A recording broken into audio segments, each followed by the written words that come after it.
like to thank our sponsor, Confined Space Coffee. It's roasted strong for the ones writing their comeback story. Because whether you're working in a dark crawl space on the job, or you're trapped in the confined spaces of your mind, body, or spirit, we all need help. Men at the Movies listeners get 10% off their first order by using the coupon code MATM.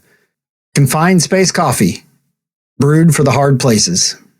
Coming up on the Men at the Movies podcast, we discuss the movie Ronin. The term Ronin refers to a class of samurai who are basically masterless warriors.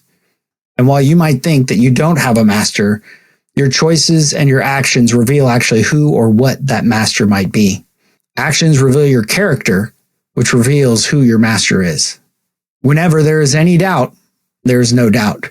And join us as we discover God's truth in this movie.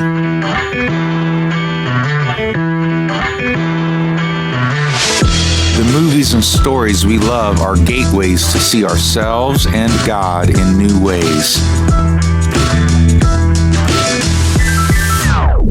Every great story borrows its power from a larger story.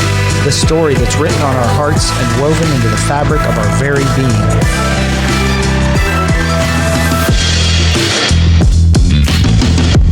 Hello and welcome to the Men at the Movies podcast. My name is Paul McDonald, and today I'm really excited about our guest and the movie we're going to talk about.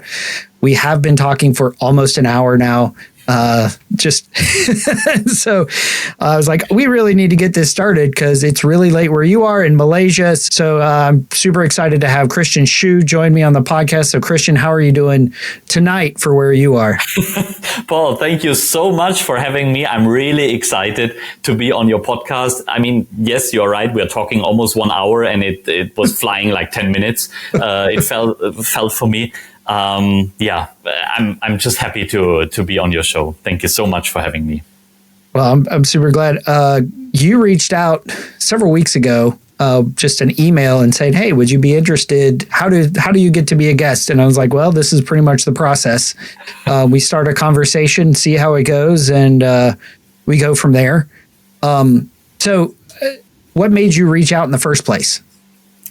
Well, like you mentioned earlier, I'm in Malaysia. I'm living in Malaysia, but most of my clients are in Europe. So I travel a lot. I travel usually once a month between those two continents and countries, between Germany and Malaysia. So right now I'm in Malaysia. I will fly again to Germany, stay there for another month, and then go back and forth and back and forth.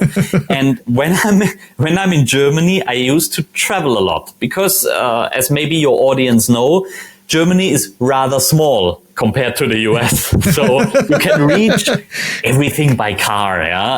From where I stay, I need 20 minutes to France, 2 hours to Switzerland, and maybe 3.5 hours to Austria, where I also have clients. 5 hours, I'm in Italy by car. So I travel a lot because I have clients all over those countries. Yeah, and then sometimes I listen to music, but mostly I listen to podcasts. And I was just searching on my Apple podcast for filmmaking, movie making, and your podcast appeared. And I was like, okay, Man at the Movies, let's try, yeah? And I was interested in listening to it. And I always give the podcast a chance, not like after 2 minutes, 5 minutes or what, I will skip that. And I've been starting to listen and I was interested. And the time was flying and I was reaching my destination. And then I decided to go on listening to it. And after a while, I thought, maybe that would be interesting to appear as a guest, especially because, I'm quite regularly on some interviews and stuff like that, where I talk about my expertise and where I talk about being a filmmaker and how is the industry and so on. But what we are not talking about usually is other movies. And this is interesting for me. And I like your concept on, it's kind of a deep dive into why you choose this particular movie to talk about. Why is it so interesting for you? And you want to find the true reason behind. I just like this approach. So I thought like, yeah, okay, let's see what will, if he's even interested, if Paul is even interested to talk with me. And then, okay, what we are talking about. All right. We choose a movie and now we are here. Yeah. Yeah. And one of the sort of the inspirations for this podcast was another podcast called The Rewatchables, where they talk about movies probably in a very similar way that you were talking about. Not that it's bad, because they're talking about movies that are rewatchable and we love over and over and over watching them.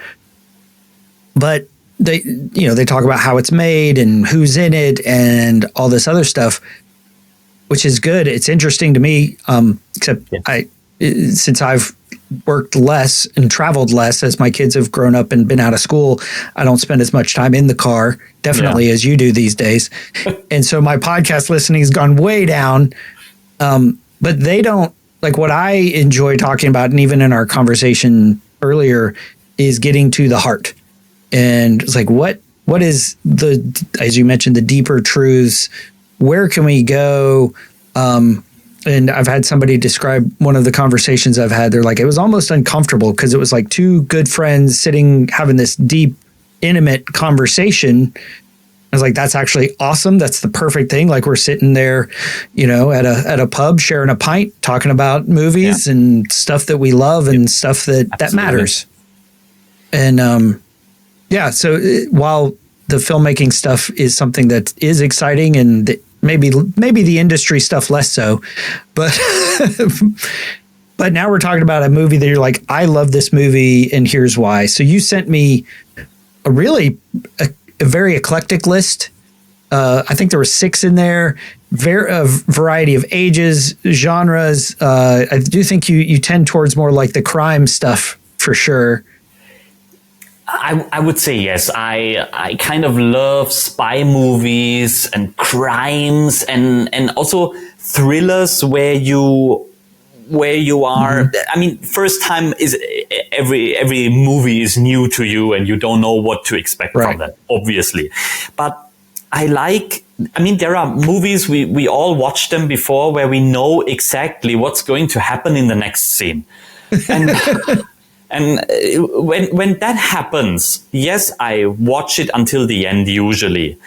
But most of the times I'm not surprised anymore by anything what's happening. And I feel like I kind of wasted my time. And I love it if a movie is not like that. The list that I've sent you is not completed at all. I just picked a few that were coming into my mind in that moment. And for whatever reason, when you came back to me and said, choose among those 3, I was like, then I choose Ronin. Yeah. Don't ask me why. Sometimes it's like you listen to your gut and just make a decision. But I felt that might be a little bit more interesting. Maybe also because I think it's a little bit of an underrated movie. It's not a movie that maybe so many people heard of. It's definitely not mainstream, even though the cast is quite mainstream, quite popular. But I also read about it. Box office was a little bit disastrous for that kind of cast, and so I was like, why not? Why not this movie? When I was doing my little bit of research, I saw that it was on, I think, the list of, it was number 1 of the top 10 underrated like action movies you've never heard of. But I remember going to see this in the theater, which means, yes, I'm that old, when it came out in 98. But just for those of you listening who are wondering, well, what else was on his list? Well, he's got Fracture in 2007, A Perfect Murder in 98, Inside Man 06, Insomnia 02, Jackie Brown 2011, and then, Ronin. And, you've got, I think they're all kind of crime spy stuff. Now that I'm looking at the list. The Bourne Identity is great. And as with as with any of these action movies that we tend to find, and one of the reasons that as sort of looking at it from the filmmaker perspective of this movie is so much of a show don't tell moment. Not just the moment, but the whole movie is frequently show don't tell, which again is a indicator of a quality storyteller.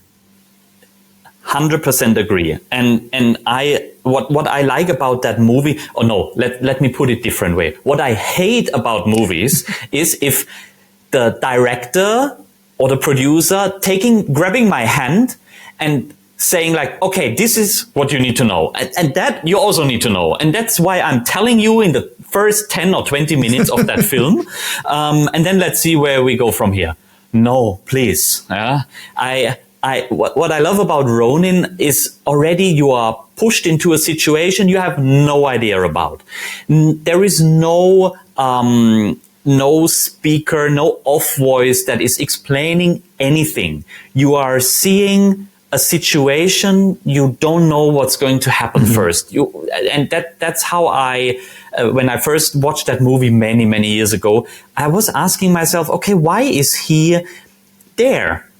Actually, what is the purpose of this? Okay, obviously they are meeting in a rather dirty kind of bar in Paris.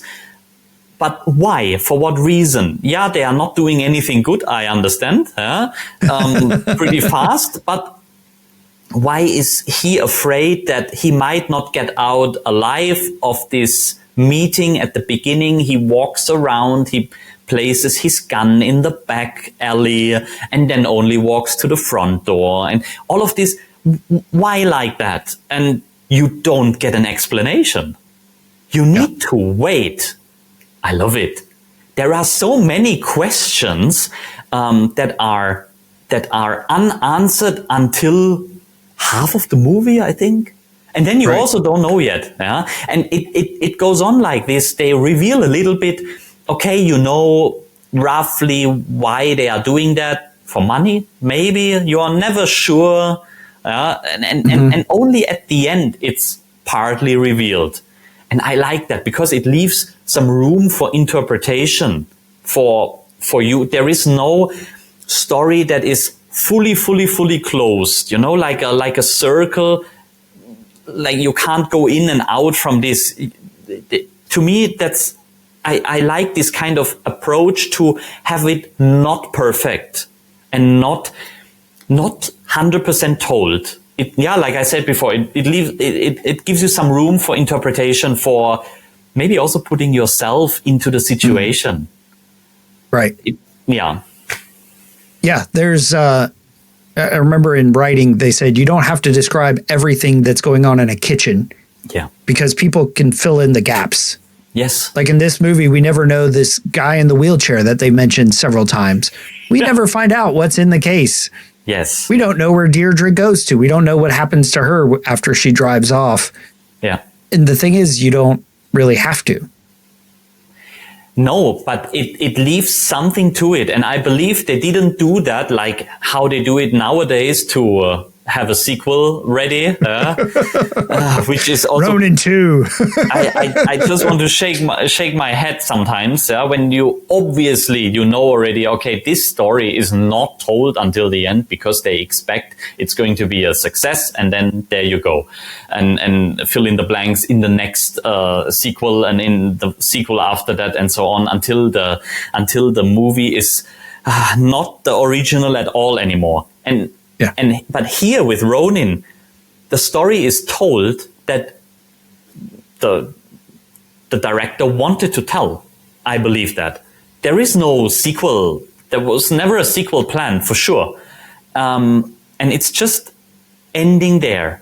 And I also like that Sam, the main character, is actually at the end sitting in the same cafe or bar, waiting for her to show up, because they kind of getting along pretty well. And he found out that she actually didn't betray him, but needed to do that because the bad guy asked her to do that. And then, so it was not about she is being bad to him, but she just followed orders more or less. Right. And even though she's for sure more bad,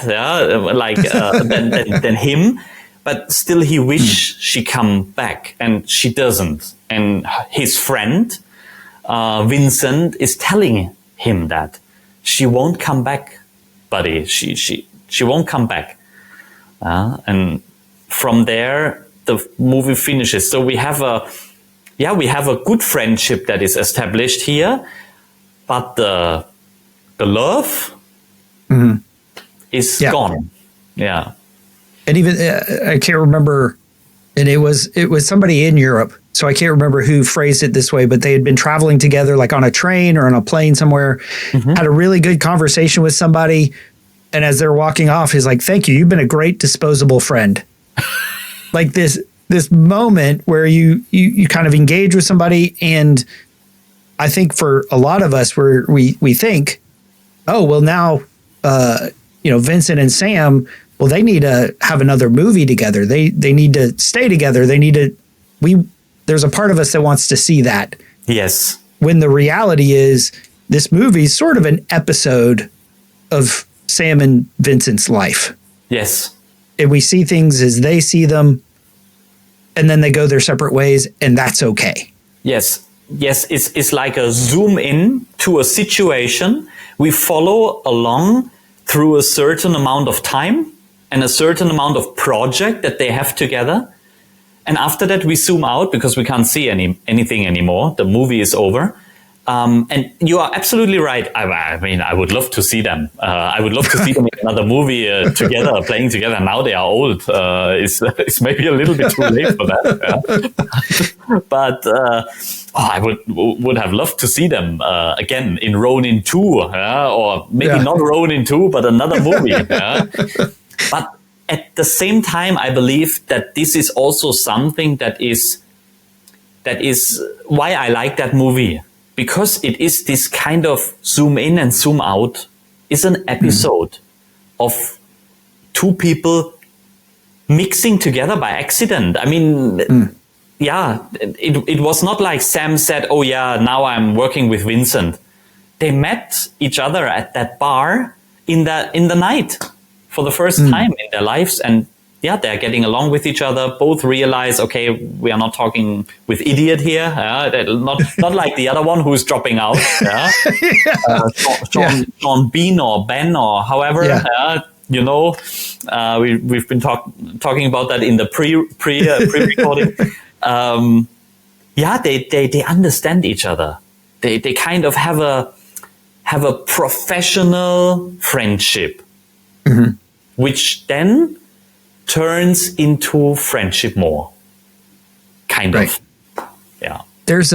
I think there's a relationship, a connection you make with someone who, very similarly to our connection of we love movies, we love filmmaking, we understand, there's a certain way of looking at the world. Yeah. And both Sam and Vincent in this story share that, and they realize it very quickly. Even Sam wakes up and he's like, "Are you labor or management?" And Vincent says, "Well, if I was management, I wouldn't be offering you a cigarette." Yeah, exactly. I love that. Yeah. And I think one of the reasons this sort of resonates is because that is much more similar to how our lives go. The story of our lives is not we make this connection and it's a forever thing. Yeah. It's I make this connection. Sam saves Vincent's life. Vincent saves Sam's life. And there's this back and forth. And then it's like, okay, we this episode is done. This mission is done. And we're going to go our separate ways. We're better for having known that person. And to a degree, we'll sort of carry them with us as we go forward. Yes. But a lot of people have this pressure of, in order for this to be really successful and meaningful, like I've got to stay in contact, especially in today's world. I've got to text him. What's your email? What's this and that? And he's just like, man, thanks for. It's like we both impacted our lives in a profound way. Yeah. And we're going to move on with those lives. Yes. Yes. And like you mentioned, to me at least, it seems like this is, I mean, obviously that movie was made before social media, before cell phone, not before cell phones, but before smartphones. Yeah. So just like what you said just now, today is like, oh, let's connect here, let's connect there. Okay. But I believe that the connections, that you made nowadays rarely go that deep like how it shows in that movie. This connection is so deep. We don't know if they see each other again or not, but if they do, they have so much trust and loyalty to each other. Nowadays with social media, friends, who is having that anymore, you know? This kind of deep understanding, this kind of deep relationship like those two men have with each other, even though they didn't talk much on screen. Right. I mean, that's rather a silent movie. I mean, there is obviously conversation, but not like telling each other's life story and going from there. But having more like a kind of feeling with each other, like, okay, this guy is okay, that guy is okay, I can trust this person. And then, of course, the obvious fact that they save each other's lives, that does something with you. Yeah. For sure. Yeah. That depth that we have in this movie, of course, is a bit much because saving each other's lives, but that even the depth before this is happening, nowadays, less. I mean, you can friend or become non-friends with a click. Yeah. And I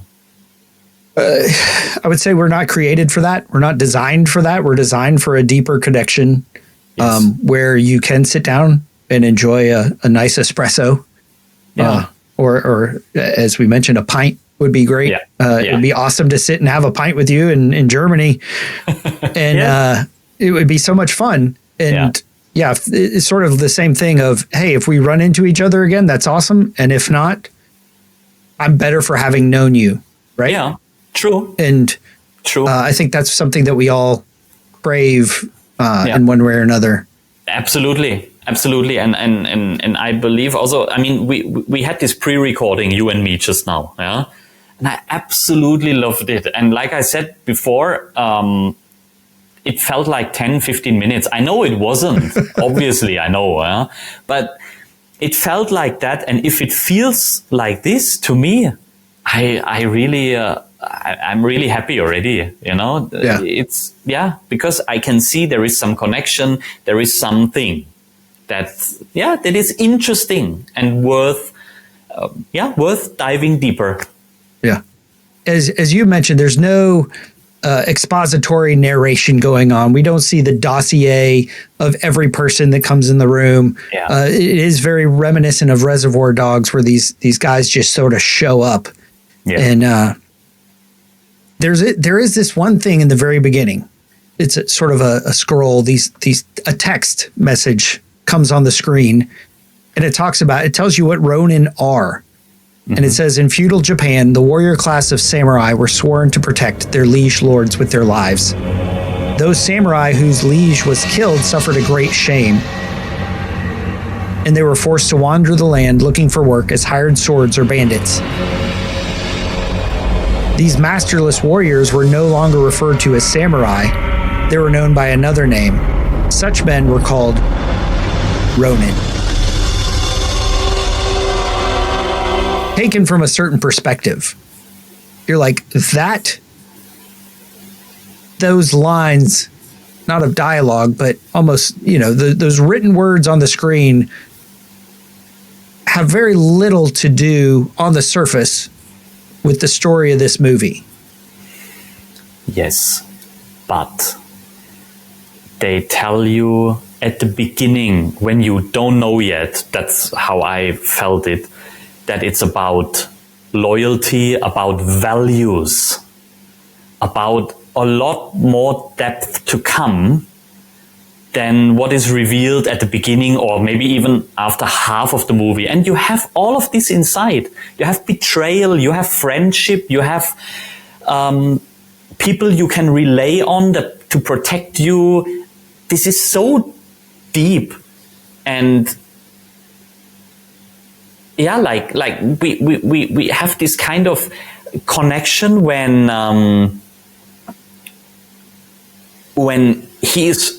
Sam is shot and Vincent transports him to his friend, which is another French with a long beard and long hair, and they are talking, who are you? And he asks a question to Sam, and Sam answers to a question that he never asked, but yet he wants to know the answer. So for me, I don't know how to say that, but for me is kind of they have a kind of bound a connection in this situation together, where they, I would say, almost like swear or pledge, do some kind of pledge to each other, like to protect, to not attack, maybe, because that friend Jean-Pierre and Vincent, they are friends, and like Sam is the kind of new guy into that two-person relationships.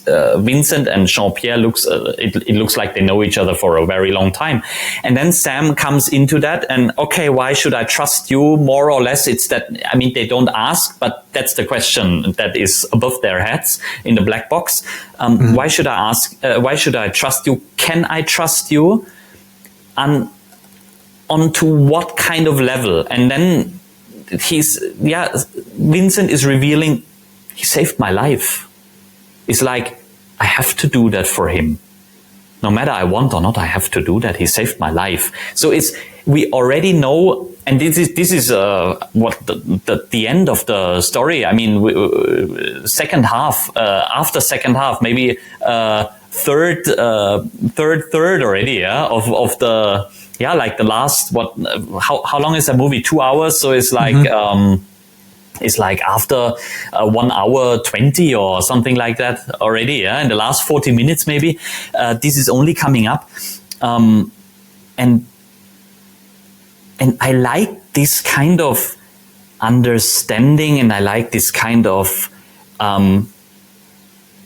unspoken bond maybe they have with each other. You don't need to talk about, you don't need to set up a contract. Yes, I don't attack you, you don't attack me. Yeah, we are Ronin, you know.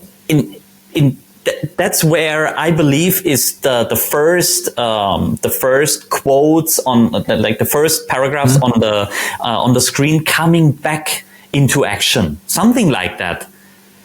Not exactly, of course, in that kind of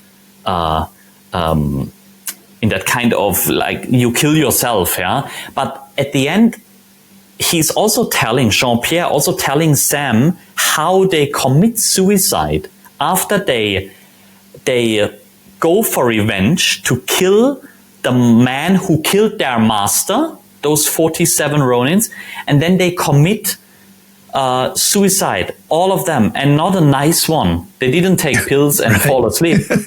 They take a sword into their internal organs and cut and die from this. And all of this is a metaphor about the bond they are having. That's how I see that. Yeah. So to me, it's quite powerful.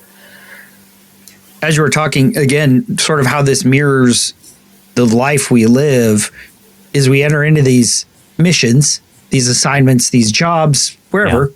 Yeah. And you don't know who to trust. You don't know who's going to have your back. And the only way to know is action. Actions reveal your character. Yes. They reveal who you are. And that's what we see in this movie. Yeah. And I want to actually play that clip that you were just talking about, where Jean-Pierre shows up and he has these little miniatures of a medieval, a Japanese sort of, not a village, but a home, basically. And Yeah. he's doing these miniatures, and he asks Sam, like, have you heard the story of the 47 Ronin? And then he proceeds to tell him the story. 47 samurai whose master was betrayed and killed by another lord. They became Ronin, masterless samurai, disgraced by another man's treachery. And for 3 years they plotted, pretending to be thieves, mercenaries, even madmen that I didn't have time to do. And then one night they struck, slipping into the castle of their lord's betrayer, killing him. Nice. Like that. My kind of job. There's something more. All 47 of them committed seppuku, ritual suicide, in the courtyard of the castle. Well, that I don't like so much. But you understand it. What do you mean I understand it? The warrior code, the delight in the battle, you understand that, yes? But also something more. You understand there is something outside yourself that has to be served.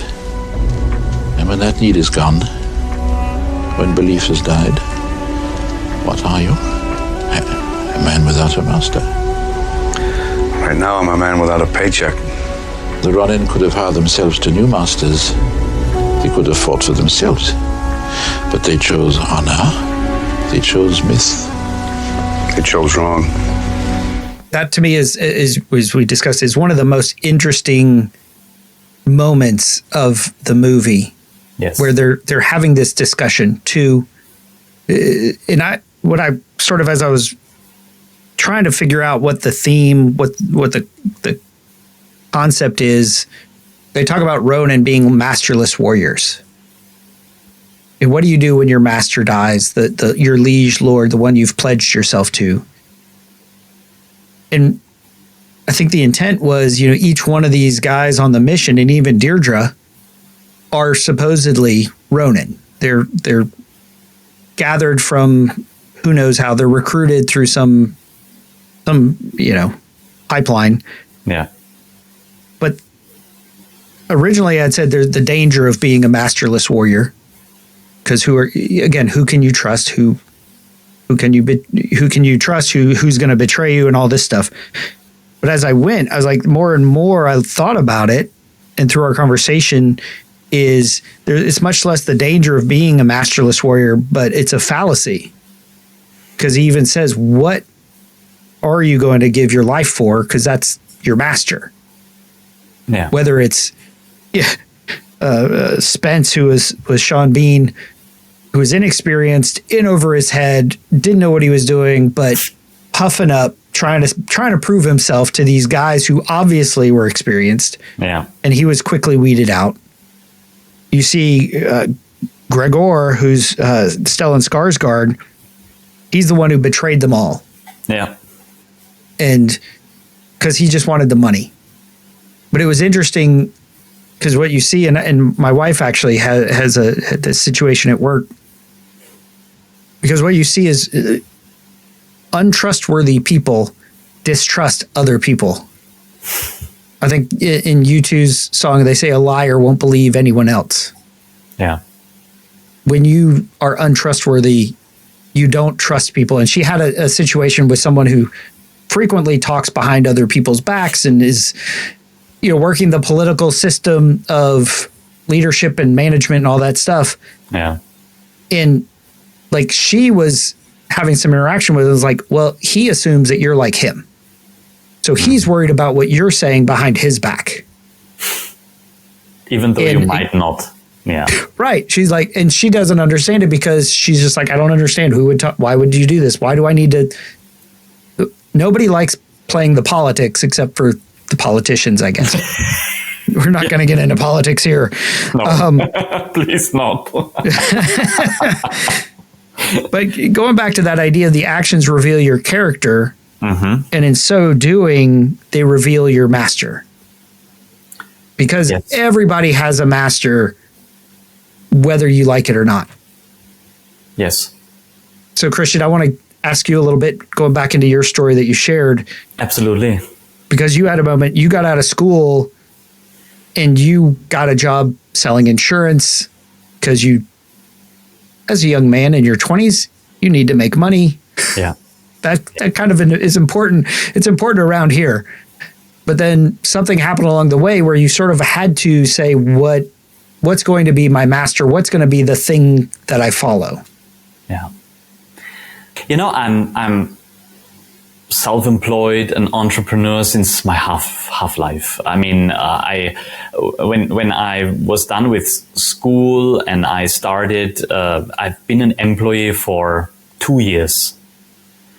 And after that, I couldn't go on anymore. First of all, I don't like if anybody tells me what I should do. Secondly, I don't like to work for other people, not as a client on the same level, but as somebody I build up their dreams for. That's just me. I don't like it. Yeah? I don't have a problem to take the risk by myself and fail, but at least I tried. Yeah. So, okay. So when I became self-employed, that was 2010. That's also now, 15 years ago. My God. Goes by quick. and I'm only 38. So, okay, I became self-employed very early, but at the same time, it paid out very fast. I've been having, like I mentioned before, I've been having a successful career in this, and I did it for the money and for the money only. And that was the reason why I was at a certain stage in my life where I had to choose whether I choose comfort of being unhappy, or the risk of being fulfilled. Maybe. I also didn't know. No, I always knew that is the way I should go. I always knew that my intention, my intuition is the right word. My gut always told me this is the right way. But my brain was playing with me and my ego. And so I needed to come to this point. Ultimately, I believe, I don't know, there is a paved way, destiny, God, or whatever. I don't know if it was, but I believe, I think it must have happened like this. I needed to go through, make this experience, being good at something else, but understanding that this is not my ultimate goal that I want to do the rest of my life. I think I needed to go there. And I needed to witness the wonder of me going into the direction I want to go, and I feel that this is the way I should do. And then the wonder happened of God, Buddha, the universe, open the gate for me, and more or less rolling out the red carpet and saying, Christian, finally, welcome to your life. And that was so powerful. I've been changing everything what I was doing. I had no plan in being a filmmaker.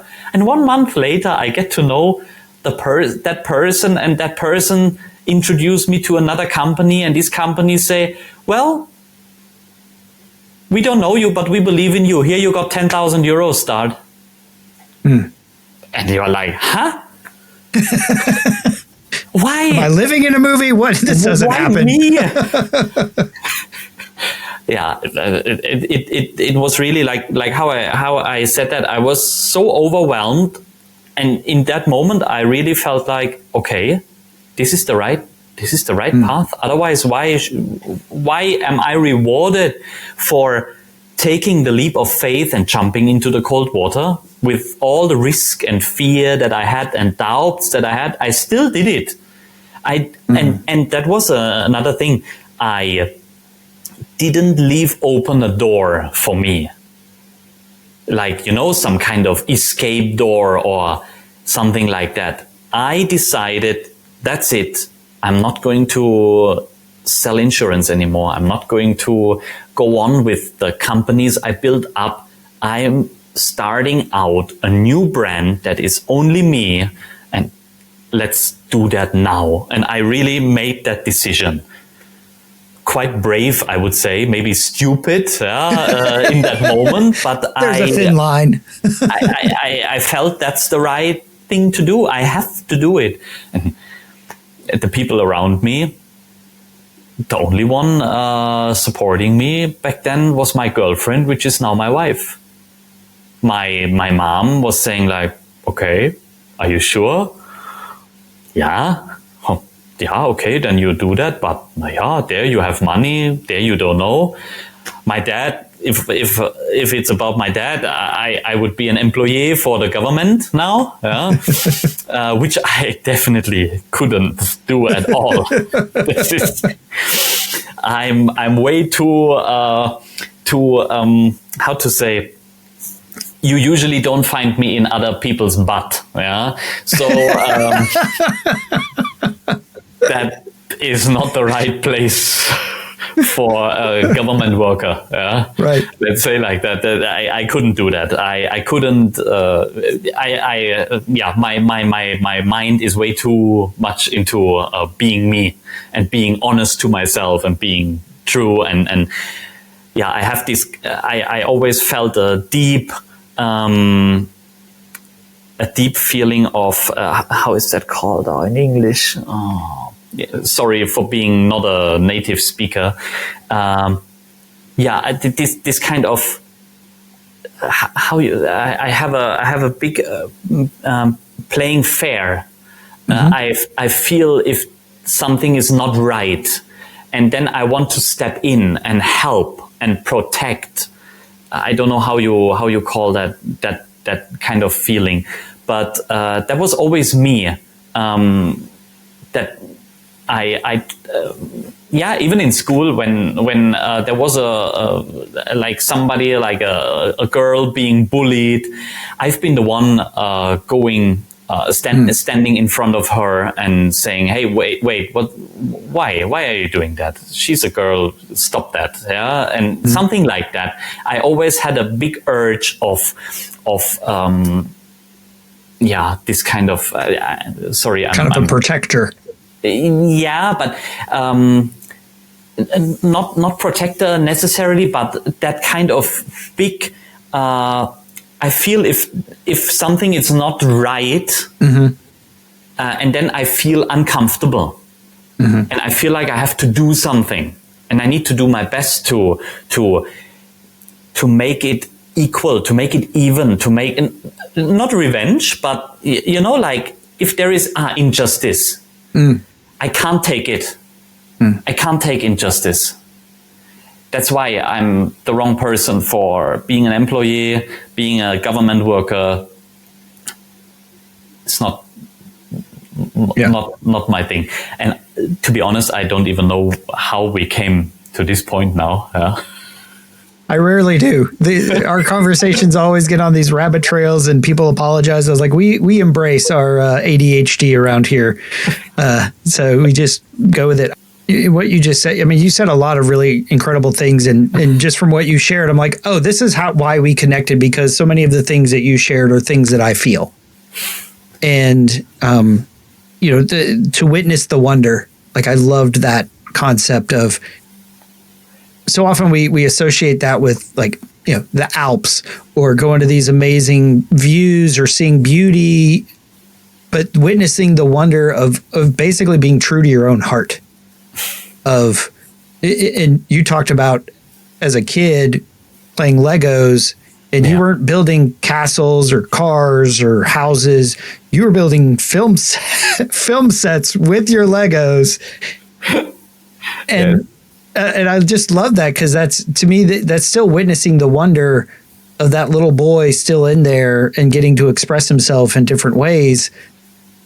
Yeah. And there's that tension of witnessing the wonder and what you just said of, in a lot of ways, fighting injustice in whatever way that looks like, which is a hard thing. That's a hard burden to bear in today's world. Yes. Because we can see injustice everywhere. Yes. And, as a media person, I'm not consuming media for so many years. I can't watch all of these things. I've been working for Europe's biggest newspaper for one project long ago. That was in Mallorca. Actually, I lived in Mallorca for 2 years. So that's why I also got some jobs there when I was living there, because you know people and people know people. It's always a network. And I did something for them, and after I finished that job and I've seen what they made out of it, I just couldn't go on working for them. Because it's, we are talking about injustice. And injustice is also if there are stories told that are not true. And if you witness that, how the media, maybe not in everything, but I don't want to be so political, but how they tell stories to fit a narrative, and then you follow that narrative, and then you realize, okay, it's either clickbait or they have a big sponsor doing that, doing something good for them, which is money.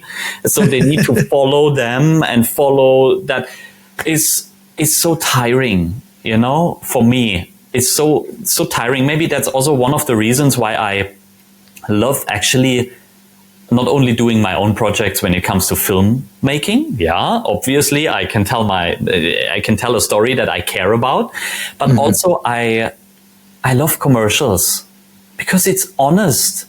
You know what you get. The company won't tell you the flaws of that product. It's obviously a sing-sang of beauty and nice and whatever, but everybody knows it's a commercial. When you see the news, you don't know it's a commercial, but it is. You just don't know who is paying for it. That's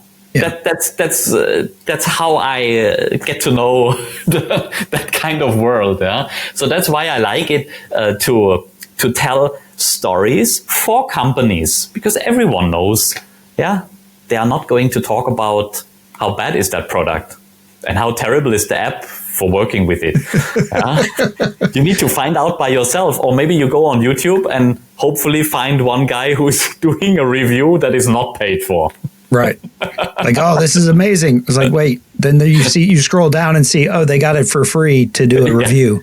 Then That's always going to skew your review of a product if it's free. Yes. I'm very lucky to be able to choose my clients wisely. And I'm also very lucky that my clients are happy with me and I'm happy with them. So we go on working for many years together. In the industry I am now mostly doing films for is the hi-fi and high-end industry. Companies like Macintosh Labs from the US, or Naim Audio from England, Bang Olufsen, maybe you heard of, or Bowers and Wilkins. They are all sitting up at a level, it's all luxury. Everybody wants, nobody needs. So it's nice to do commercials and content for them. But I can choose. They are producing something that you and I have a benefit if we buy these products, if we like to listen to music. We like that, then we will buy their products, and it's honest. You have a device that is actually lasting at least 10 years. Yeah, it's not cheap. No doubt. It's not JBL and it's not Bose. It sits above them. From the level, the luxury level. It's like you're driving a Lexus or even a Rolls Royce when it comes to hi-fi and high-end equipment. It's the best of the line. But It's sustainable. It's lasting long. It's made of good materials. It's for sure, over half of those companies manufacture in their respective countries. For example, Macintosh Labs, all is made in the US, all. Yeah, okay, that circuit board maybe is coming from China, yeah, because they are the biggest producers, or Taiwan, or wherever they are coming from, right. But that will be delivered to the US. They stitch it together there. They build it, they test it, they develop it, they try it, and eventually they send it out. They ship it to the customer. And I like that approach. It's not your hanging a tag made in the US, and it's not like, right. Like the last screw they screw in the US. No.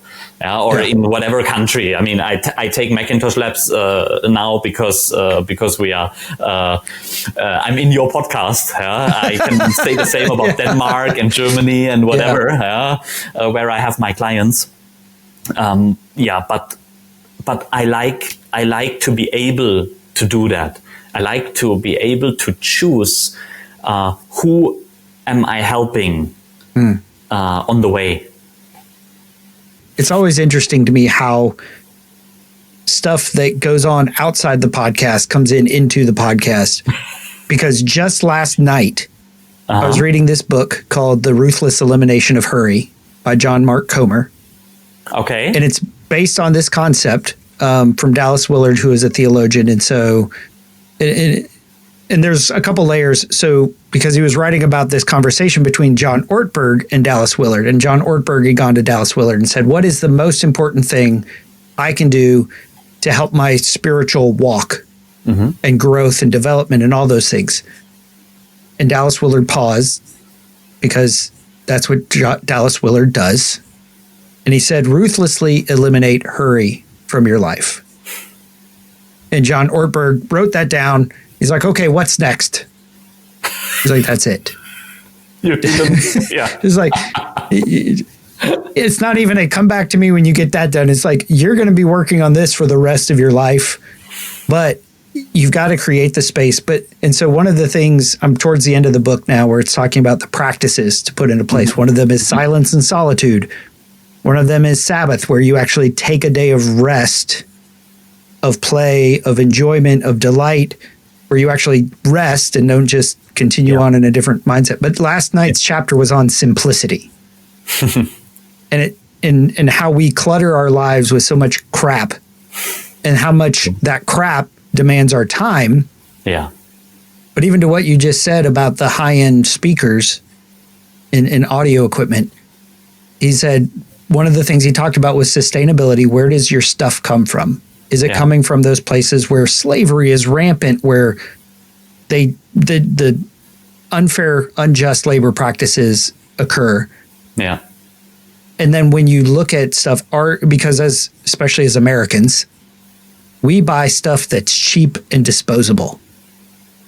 Yes. And that complicates our lives, because every couple of years you got to go out and buy something else because the cheap because thing it's not you working bought anymore. Yeah. Right.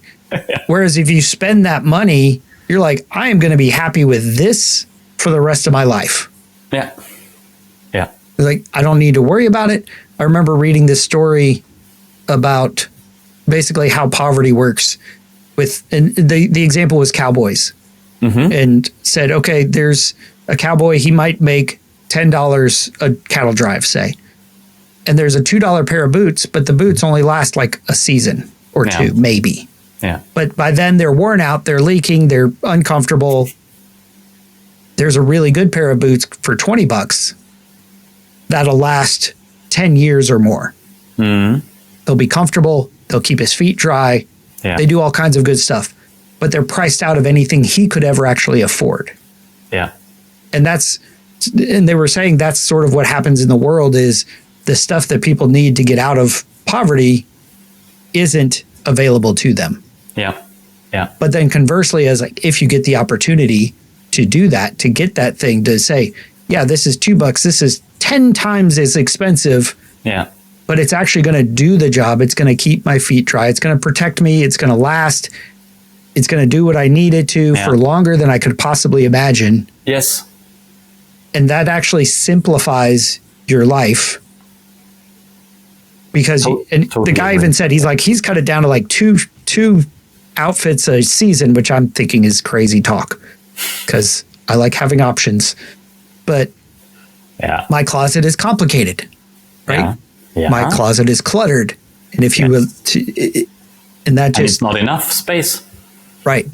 And that was his whole thing. He's like, in America, we have more square footage in storage units because then people need to live. Like that probably would solve the housing problem if we converted storage units to actually housing. Crazy. Because I don't have enough space in my house. Yeah.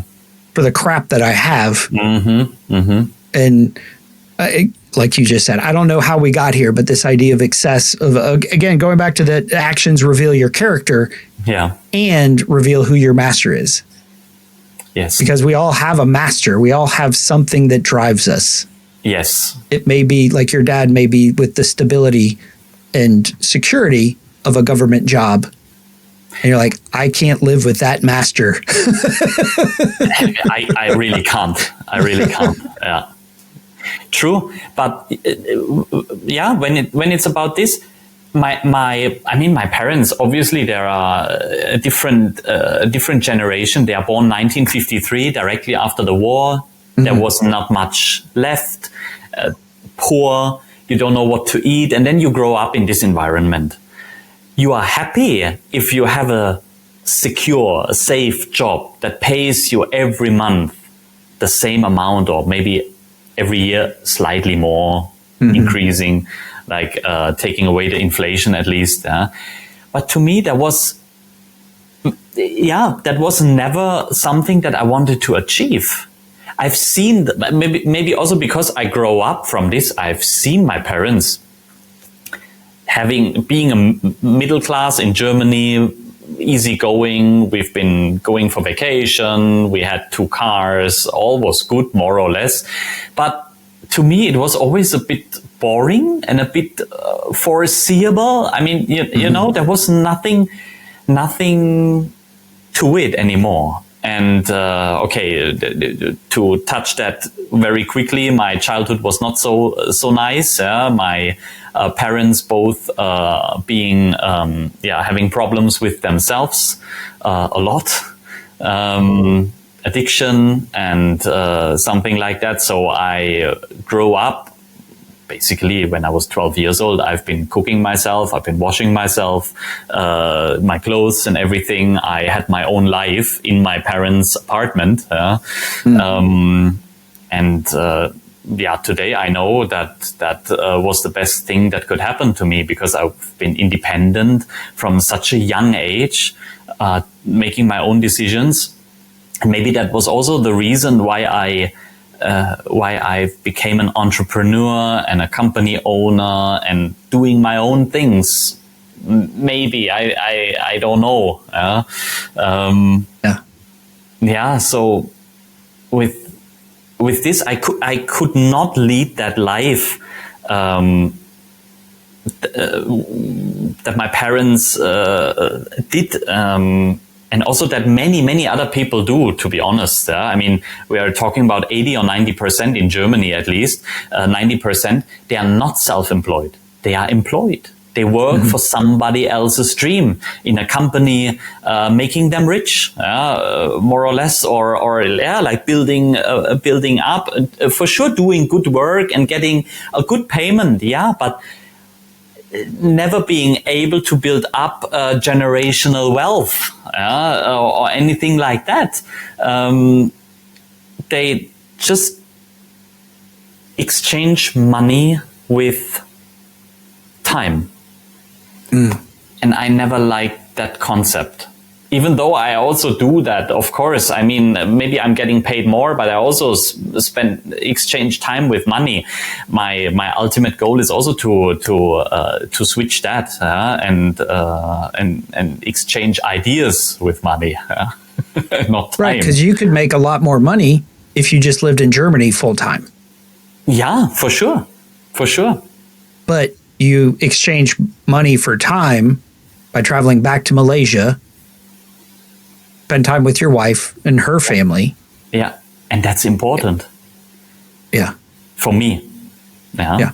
That's very important. And I also love to have this life. I mean, if I tell people about my life, you know now a little bit, I'm really traveling once a month between Germany and Malaysia. This is a 7 hours flight and then another 6 hours flight to Frankfurt via Dubai. Yeah? You need to want that. If you don't want that, you're not going to do that. But for me, it's a bit boring if I stay too long at one place. I love this kind of having two lives. Yeah, I say that couldn't be further apart, but it's not true. I mean, in Malaysia you can live comfortably. In Germany you can live comfortably. But of course, it's a different life. It's a different way of life.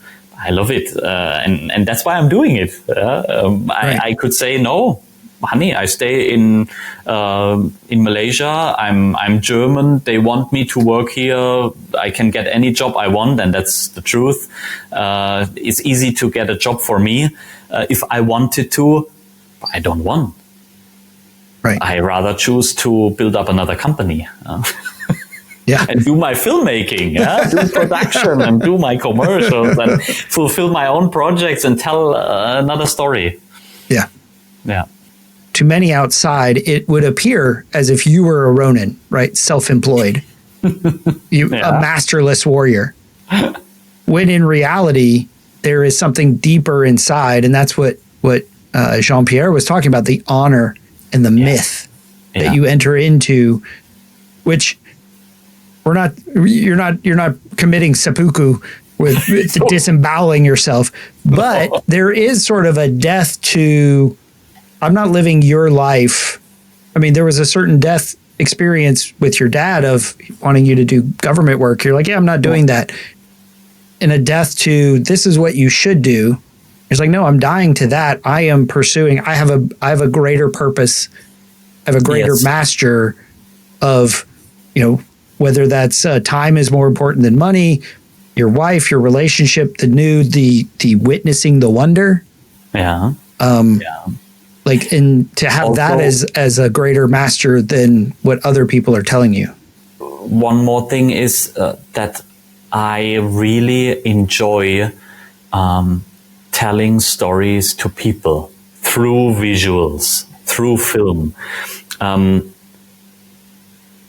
My commercial work for the companies, I love doing that. And it also pays my life. That's one thing. But my own projects that I go on doing is I love to see people watching a film then. And I just had this feedback. I mean, basically, it's really 2 days ago, I finished the whole process of post-production. Now that movie is called Seconds in Eternity. You won't hear it for sure until maybe half a year later, because we need to bring that to all the film festivals and nobody can see it publicly and so on and so on. So, but I heard the feedback from my main actress who watched it with another actress in the movie theater, and not in actually they are preparing a stage play because they are also doing a theater. So they were watching it on a screen of a phone. Yeah. I was shaking my head. Yeah. But that colleague of my main actress, she's also an actress, but not in that movie, but she was lucky enough to watch that movie together with my actress. And she started crying a few times throughout that film. So I don't know much about her story, but it must have triggered something in her. And to me, this is why I'm doing that. Moving people. And of course, leaving some impact. I'm sorry, Marvel movies is not my thing. Yeah. I can't watch them. I mean, I watched the first Transformers with Bumblebee. Yeah, that was okay. That was robots fighting robots. Yeah, but it's still robots fighting against each other. It's not my kind of universe. Yeah, I like to go deeper than this. Than these typical Michael Bay movies. Whatever happens, just let it explode. Who cares about story if we have an explosion once a minute? Is not my kind of approach to movies. That can be fun and entertaining. I hope I'm not perceived wrong, like what I said, but I like to go deeper. It doesn't need to be a drama necessarily where everyone is crying and after watching that movie you need to go to psychotherapy. Yeah, not like that. Yeah, but right. I want to move people. Mm-hmm.